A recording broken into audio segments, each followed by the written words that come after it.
Assalamualaikum warahmatullahi wabarakatuh. Selamat datang kawan-kawan semuanya di channel Riam Biru. Terima kasih banyak untuk kawan-kawan semua yang sudah berkenan hadir di channel ini. Kali ini ada satu cerita datang dari Mas Hamdan di Cilacap. Mas Hamdan menceritakan tentang peristiwa horor yang pernah dialaminya sekitar tahun 2010 lalu, di mana waktu itu Mas Hamdan masih belum punya pekerjaan tetap ya. Jadi dia itu nyopir angkot. Ya boleh dibilang, kenapa waktu itu belum pekerjaan tetap?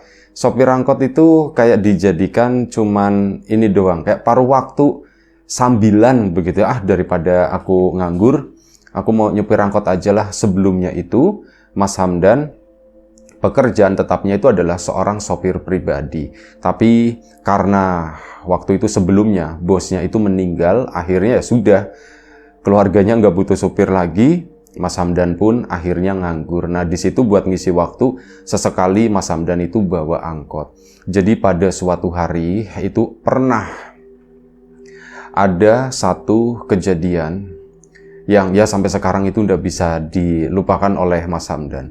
Di tengah-tengah keasikannya menjadi seorang sopir angkot tadi, tiba-tiba pada suatu malam, Mas Hamdan sendiri itu kan benar-benar iseng gitu. Dia bawa angkot yang dibawa sama teman-temannya itu nanti ya pulang sesuka dia, kalau capek pulang. Dan waktu itu Mas Hamdan memang pulang agak lumayan cukup malam, sekitar jam 9. Jam 9 itu sampai ke rumah. Setelah ngedrop angkot tadi, Mas Hamdan pun pulang ke rumah ke sana. Nah, ternyata di teras itu udah ada salah satu tetangganya. Tetangganya yang sudah sepuh, usia udah 60 tahun lebih, hampir 70 tahun, itu pakai kemeja putih, pakai celananya itu warnanya coklat muda. Lagi duduk di teras rumahnya di sana. Nah, teras rumahnya Mas Hamdan itu sebenarnya nggak ada kursi, tapi disediakan oleh keluarganya Mas Hamdan. Ya, ada orang tuanya di situ ya. Mas Hamdan belum menikah, masih sendiri, jadi masih tinggal sama orang tua. Nah, itu disediakan kursi, ada mejanya, ada dikasih minum juga, ada pacetannya. Ya, kayak orang yang lagi bertamu lah. Dan tetangganya itu namanya Pak Sukirman, atau biasa dipanggil Pak Kirman. Mas Hamdan pun ke situ nggak menyangka atau nggak mengira kalau Pak Kirman itu ternyata ada perlu sama dirinya. Dikiranya tuh, oh mungkin lagi bertamu ke bapak atau gitu ya, sesama orang tua atau gimana. Ternyata enggak. Mas Kirman pulang, itu bawa motor diparkir, ya salaman, oh Pak Kirman tumben katanya begitu kan, tumben, iya nih Mas Hamdan, katanya begitu, cuman dijawab begitu doang. Terus Mas Hamdan masuk ke dalam sana, saya masuk dulu Pak. Iya, kata si Pak Kirman tadi. Mas Hamdan masuk ke dalam rumah, ini bapaknya ngomong, dan itu ditungguin sama si Pak Kirman gitu. Loh, emang ada perlunya sama saya Pak, katanya. Iya, ada perlu sama kamu. Oh, tak kirain sama bapak gitu. Saya langsung masuk aja. Itu sana temuin dulu, katanya. Iya ya Pak, sebentar Pak, saya mau pipis dulu, katanya. Akhirnya udah ke belakang bersih-bersih dan yang lain-lain. Mas Hamdan pun keluar lagi menemui Pak Kirman. Menemui Pak Kirman di sana pun, maaf Pak gitu kan. Tak kirain Pak sampean ini mau ketemu sama bapak saya gitu. Enggak, saya itu ada perlu sama sampean Mas Hamdan, katanya. Iya Pak, ada perlu apa ya Pak ya? Jadi begini, saya mau minta tolong, kata si Pak Kirman. Oh, minta tolong Pak, iya baik Pak. Mau minta tolong apa? Ya Mas Hamdan feelingnya itu, oh nggak jauh-jauh sama nyupir nih, pasti. Soalnya Pak Kirman sendiri itu juga punya mobil. Nah di situ, ada perlu apa ya Pak ya? Ini saya mau minta tolong Mas Hamdan, kalau bisa malam ini tolong anterin saya ke Jogja, katanya. Ke Jogja Pak? Iya, saya mau ke sana, mau pulang kampung. Sekaligus kan di sana ada anak saya dan istri saya juga dimakamkannya di situ di Jogja. Saya itu mau pulang ke sana, kata si Pak Hamdan. Kata Pak Hamdan, kata si Pak Kirman ya. Oh baik Pak. Mau kapan ya Pak ya? Malam ini Mas Hamdan. Mas Hamdan pun, aduh gitu kan. Malam ini ya Pak ya. Mas Hamdan itu kondisinya capek. Iya Mas Hamdan, tolong banget Mas Hamdan. Tolong ya, katanya begitu.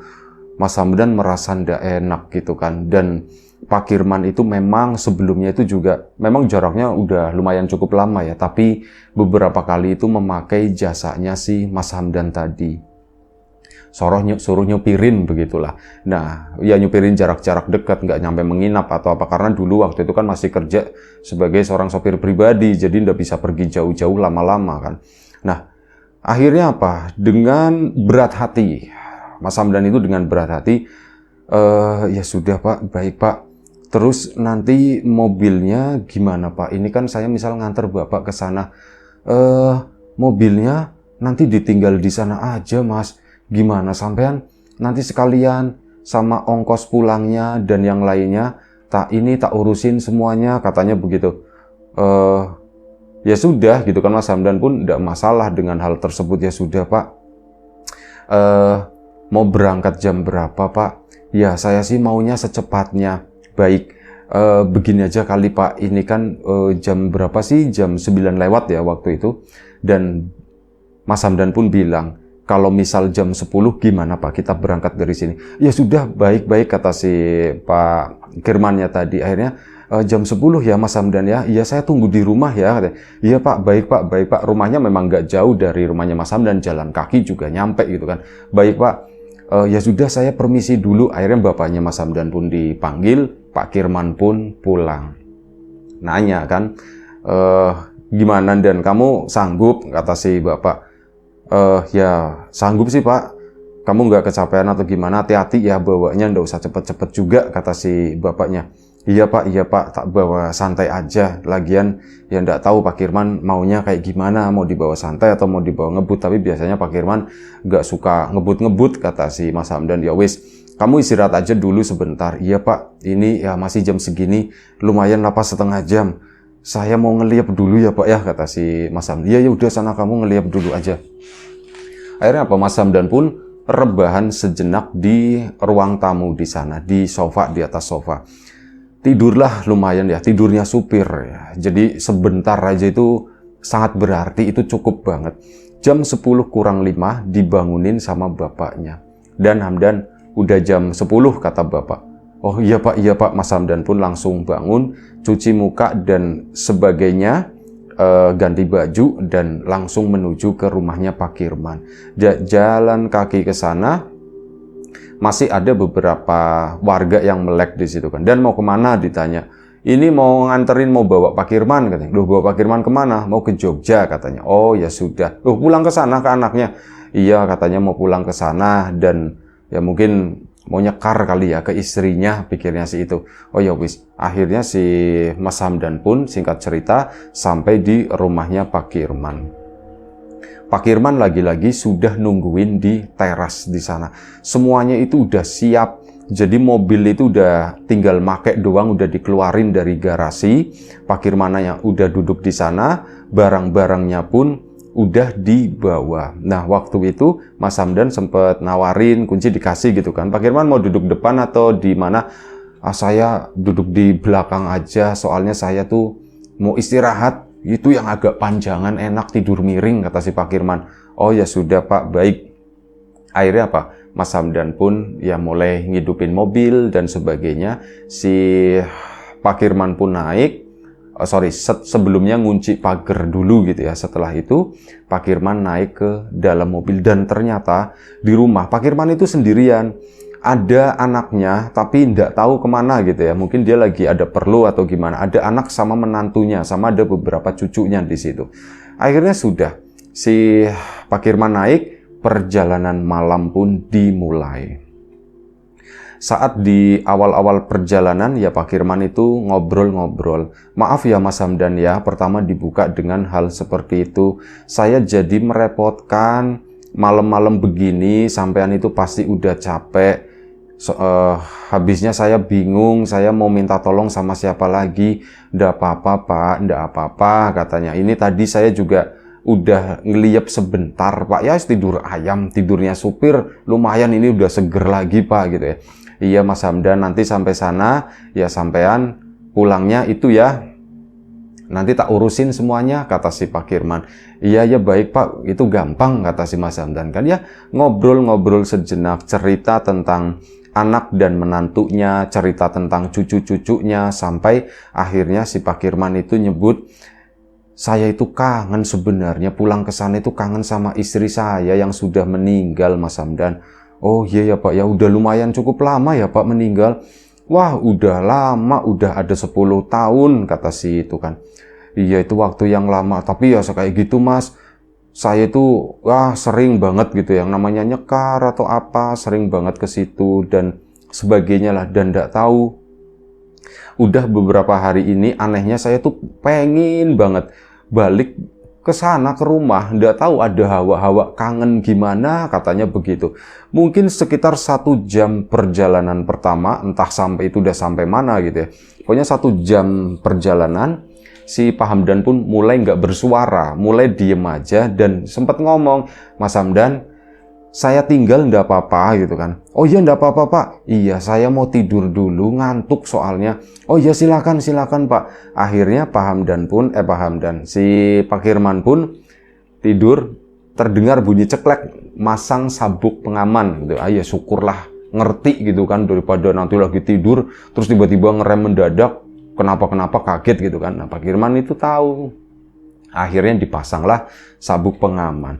Pak Kirman pun duduk begini gitu kan. Pikirnya Mas Hamdan tadi kan bilangnya enak di belakang, bisa tidur sambil miring atau gimana. Ternyata enggak, milih tidurnya tuh tetap begini ya, tetap duduk posisinya. Nah sudah mulai sepi tuh Mas Hamdan itu ya bawa mobil sendirian. Setelah musiknya itu musik pelan gitu, nggak yang kenceng-kenceng nyetelnya, takutnya Pak Kirmannya sendiri terganggu. Yang penting ada temennya itu cuman musik sama kendaraan-kendaraan lawan yang melintas. Nah di situ Mas Hamdan memang bawanya itu nyantai, nggak dibawa ngebut banget kayak gitu, nggak normal lah, jalan normal. Di setengah jam setelah Pak Kirman tidur, di situ Mas Hamdan itu mulai mengalami sesuatu yang aneh. Anehnya tuh begini, Mas Hamdan itu kayak kadang kayak semacam merasa kehilangan kesadaran gitu ya. Dia itu kayak melamun, terus otaknya itu nggak merekam sesuatu. Tahu tuh, loh kok udah sampai sini gitu ya, kok udah sampai sini. Jadi beberapa titik Mas Hamdan itu hafal, kok udah sampai sini ya, perasaan aku belum lewat. Terakhir aku inget tuh di sana, aku udah sampai sini aja, cepet juga. Ngeliat jam juga, oh jamnya tuh normal, bener, sesuai dengan perjalanan begitu. Jadi gak tiba-tiba lompat atau gimana, enggak. Ini sesuai perjalanan sama. Nah, di setengah jam selanjutnya, ini Mas Hamdan mulai mengalami keanehan-keanehan lagi. Pak Kirman di belakang, itu kayak orang ngelindur. Seperti itu. Karena Pak Kirman ngelindur, Mas Hamdan aja tuh sampai hampir mau ketawa gitu ya. Ngelindurnya tuh kayak embek katanya. Mirip banget dengan itu. Ya sudahlah, biarin gitu, orang tua lagi tidur. Aku fokus berkendara aja. Dan di tengah lamunan itu tadi, ya Mas Hamdan itu ngelamun karena jalanan malam itu lumayan cukup sepi, tidak terlalu banyak banget gitu ya. Kalau berlawanan arah memang lumayan, tapi yang ke arah Jogja sana ini lumayan cukup sepi. Ya ada 1-2 kendaraan dan Mas Hamdan itu nggak perlu buat nyalip karena udah kenceng juga dianya. Yang ada Mas Hamdan itu disalip terus sama mobil-mobil yang lain. Lagi nyetir, ya di jalanan yang sepi, ini mulai ngelihat ada keanehan. Mas Hamdan melihat di sebelah kiri itu ada orang tua berdiri di sana di pinggir jalan, cuman diem aja, dan yang dilihat Mas Hamdan itu adalah Pak Kirman. Duh, kok kayak Pak Kirman gitu kan, cuman sepintas aja kan lumayan cepet gitu. Seret, duh, kok kayak Pak Kirman, pikiran si Mas Hamdan. Apa aku salah lihat ya? Dilihat di spion, beneran sama bajunya, celananya itu masih itu, celana putih. Baju putih, celananya tuh pakai celana coklat muda seperti itu. Kok sama persis ya? Kok kayak ngelihat Pak Kirman. Lanjut lagi ke sana, ke depan. Ini tiba-tiba mobil itu aneh. Dia itu jadi kenceng sendiri, ngegas sendiri gitu kan. Mas Hamdan sampai astagfirullahaladzim, itu dia udah nyebut-nyebut gitu ya. Loh ini mobil kenapa? Ini mobil kenapa? Gasnya dilepas. Itu masih ngong kayak gitu kan. Akhirnya direm sama dijot. gas pun kembali normal loh. Loh, ini mobil kenapa gawat nih kalau kayak gini? Aku harus mesti hati-hati, takutnya ada sesuatu yang abnormal di sana, tapi nggak ada indikator apapun yang menyala di situ. Jadi, loh ini kenapa ya aku jadi seperti ini? Terus apa lagi? Setelah itu, Mas Hamdan itu mendengar Pak Kirman ngomong sendiri, tapi ngomongnya itu nggak jelas. Oh, iya, kayak ngomong tapi lebih tepatnya kayak orang bergumam seperti itu. Ih, kenapa sih gitu kan, ngomong sendiri gitu kan. Udah lucu kata si Mas Hamdan buat hiburan, buat seger-seger mata. Dan akhirnya Mas Hamdan pun melewati satu titik di mana di situ terdapat kabut yang lumayan cukup pekat. Mas Hamdan sendiri awalnya berpikir itu bukan kabut, tapi asap hasil pembakaran gitu ya. Mungkin ada warga atau siapapun itu yang bakar sampah di pinggir jalan, nimbulin asap kan. Ya, dan asap itu lumayan cukup tebal. Bener-bener yang di depan sana itu nggak kelihatan. Cuma ngandelin ya kalau misal ada lawan kendaraan itu ya dari lampunya gitu ya. Cuman saat memasuki asap tadi, Mas Hamdan itu nggak melihat atau nggak bertemu dengan kendaraan yang lain. Dia pun kan jalan pelan-pelan. Bener-bener pemandangannya itu sangat terbatas, paling sekitar 4 meter di depan, kesananya itu pekat banget. Ini orang bakar sampah sumpah kurang ajar banget kayak gini sampai nutupin jalan. Aku aja itu sampai nggak ngelihat. Nah, sekitar mungkin 1,5 jam si Pak Kirman tidur. Dia itu nggak bangun-bangun, cuman ngelindur begitu doang. Dan akhirnya apa? Mas Hamdan pun keluar dari kabut tersebut. Saat keluar dari kabut itu, sepi, bener-bener sepi yang namanya jalanan itu. Dia itu justru malah kan lumayan cukup hafal ya. Jalan dari Cilacap menuju ke arah Jogja sana itu udah berapa puluh kali Mas Hamdan lewat ke situ, jadi lumayan cukup hafal. Tapi saat keluar dari kondisi asap itu, dia justru nggak kenal dengan rute jalannya. Bentuk jalannya sih mirip, tapi titik-titik tertentu gitu, kayak misal pom bensin atau masjid atau musola kayak gitu kan, yang ikonik gitu, itu hampir nggak ada semua loh. Ini aku tuh lewat jalan mana sih? Tapi yo bener, kemana lagi, orang aku nggak pernah putar balik, nggak pernah ngambil tikungan atau apa. Yang ada itu lurus gitu, pokoknya lurus terus sana, tahu-tahu nyampe Jogja aja. Ini kok jalanannya kok aneh, kata situ. Bener-bener sepi. Mas Hamdan pun akhirnya pelan-pelan begitu kan, dia diemin aja. Dan di saat itu Pak Kirman ngomong dari belakang, Mas Hamdan, iya Pak, saya mau pindah depan boleh, katanya. Oh iya Pak, silakan Pak, ini saya bentar ya Pak ya, saya minggir dulu. Nggak usah, kata si Pak Kirman ya, nggak usah, biar saya lewat sini aja. Pak Kirman itu lewat tengah gitu, lompat. Oh begitu Pak, nggak apa-apa Pak, ini saya berhenti dulu juga nggak apa-apa Pak. Udah nggak usah, biar cepet, kata si Pak Kirman ya. Akhirnya Pak Kirman pun duduk di depan di sana. Udah Pak Kirman itu ya cuman diem aja. Kita sudah sampai mana? Mas Hamdan itu bingung jawabnya. Itu dia Pak, saya itu lagi bingung, ini di jalanan mana ya Pak ya. Pak Kirman pun cuma diem aja. Ya wis lah, saya ikut aja gitu kan. Nanti kalau sudah sampai Jogja, tolong dibangunin, katanya gitu. Oh iya baik Pak. Si Pak Kirman pun tidur, cuman kali ini ndak make sabuk pengaman. Akhirnya apa, begitu udah mulai begini ya, udah mulai kayak posisi tidur, si Mas Hamdan pun ambilin sabuknya. Pak, permisi Pak, tak pasangin. Akhirnya dipasangin sabuk di situ. Krek. Mas Hamdan pun melanjutkan perjalanan. Makin kesana itu benar-benar makin sepi, dan ada sesuatu yang aneh lagi. Di situ kecium ada bau aneh.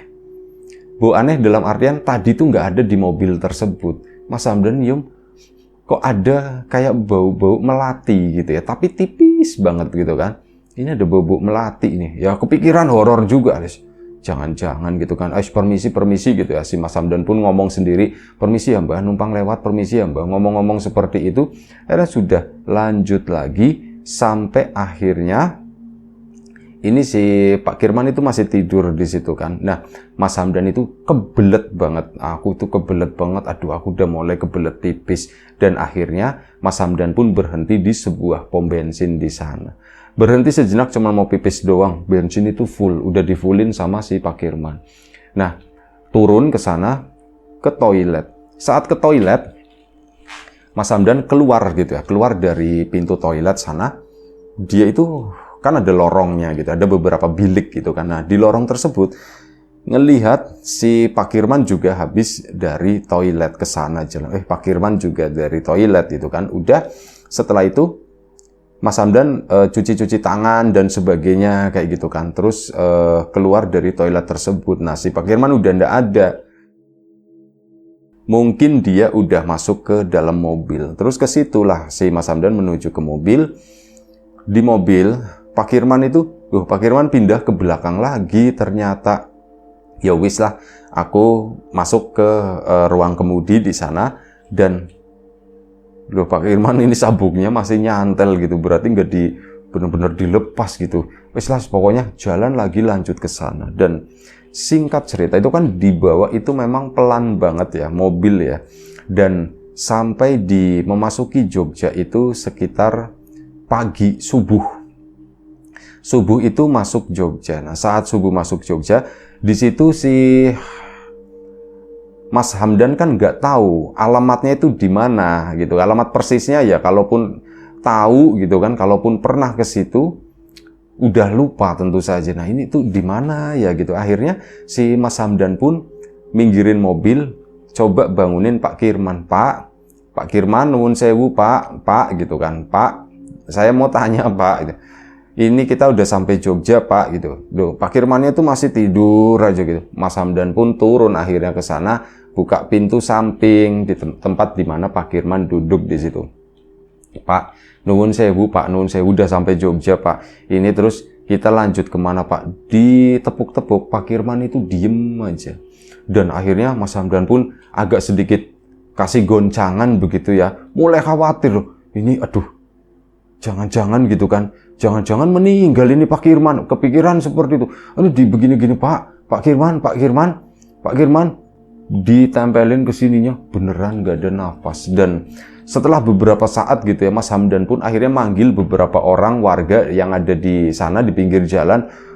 Pak, Mas, minta tolong Mas. Ini kenapa ya Mas ya gitu ya? Penumpang saya kenapa ya? Dan di situ akhirnya dipastikan kalau Pak Kirman itu sudah meninggal di dalam mobil di sana. Dengan posisi masih duduk begini, masih terikat sama ini ya, sabuk pengaman. Di situ kan Mas Hamdan lemes gitu kan. Pak Kirman meninggal gitu kan. Meninggalnya itu kapan dan apakah jangan-jangan meninggalnya dari tadi? Terus kan padahal dia sempat duduk di depan. Atau gimana gitu, aku nggak ngerti. Dan akhirnya bingung gitu kan, ini alamatnya di mana gitu ya, alamatnya di mana. Untung dilalahnya gitu ya, mungkin hal itu udah disiapkan oleh Pak Kirman atau gimana juga nggak ngerti. Di dalam kantongnya itu ada alamat Herman Suherman, itu nama anaknya Pak Kirman. Suherman ini alamatnya di sini itu tercatat. Ini gitu kan. Akhirnya apa? Ada nomor telepon di sana. Mas Hamdan pun langsung ditelepon, si nomor tersebut diterima, diangkat oleh si Mas Herman. Ngasih kabar seperti itu, Mas, begini. Ya sudah Mas, ini udah deket Mas. Sampean posisinya di mana? Saya itu posisi di sini. Mau tak jemput ke situ atau sampean langsung ke sini? Udah, saya langsung ke situ aja, kata si Mas Hamdan. Tak cariin, tahu daerah situ tahu. Nanti kalau misal udah sini, nah koordinasi lah intinya. Singkat cerita, Mas Hamdan pun akhirnya ketemu sama Mas Herman di suatu titik yang paling dekat sama rumah. Langsung begitu ini kan, udah Mas Hamdan langsung setelah si Mas Herman melihat bapaknya ya, terus langsung Mas akhirnya ngikutin ke sana sampailah di rumah. Di situ Mas Hamdan cerita semuanya, begini dan memang kondisinya si Pak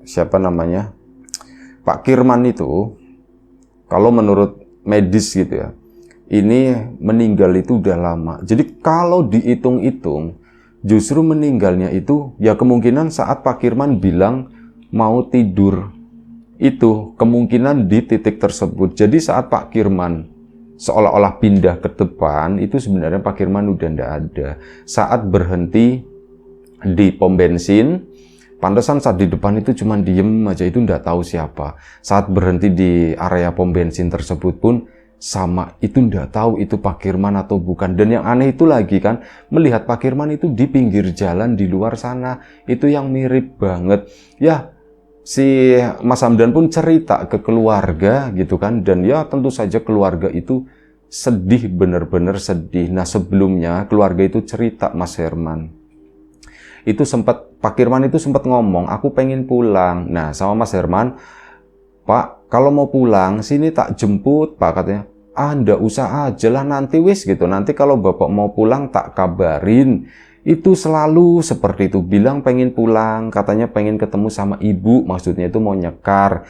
Tapi giliran mau dijemput atau apa, pasti jawabannya, ndak mau, nanti aja wis, nanti aja. Selalu seperti itu Mas Hamdan gitu ya. Dan ya, saya juga nggak nyangka gitu ya. Nah, Mas Hamdan akhirnya kan nginep di tempat tersebut, diminta sama Mas Herman. Mas Hamdan, sampean nginep di sini aja deh, kata situ ya. Sampean nginep di sini itu juga yang di sana itu udah tak kabarin ke sini, yang tetangganya si Mas Hamdan tadi.